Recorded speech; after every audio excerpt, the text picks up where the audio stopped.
Hello bachon, let's read the question here. Question says that CsBr3 contains CsBr covalent bonds, Cs plus 3 and Br minus ions, Cs plus and Br3 minus ions, Cs plus 3 and Br3 minus 3 ions.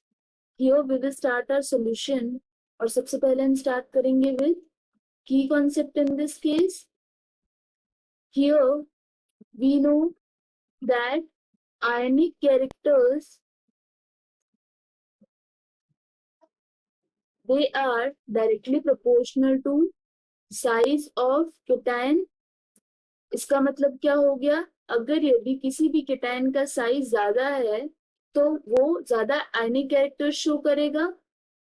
In this case the given compound is CsBr3.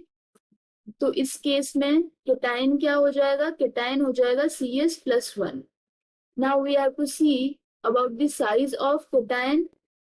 तो जैसा कि हम जानते हैं कि caesium ये एक alkali metal है.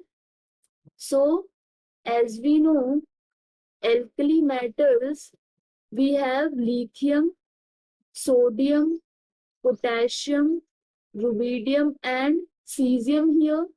इसका मतलब क्या हो गया, इन केस ऑफ सीजियम यहाँ पर जो साइज है that is large here, because जैसा कि हम जानते हैं if you move down the group in that case what will happen, यहाँ पे जो एटॉमिक नंबर होता है वो इंक्रीज करता है and due to increase in atomic number of outermost shells also increases here.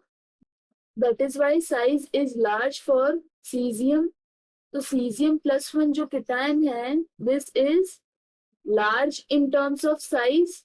तो जैसा कि हमने डिस्कस किया था that ionic character this is directly proportional to size of cation. तो यहाँ पर जो cation है उसका साइज लार्ज है, that means it will show more ionic characters in this case.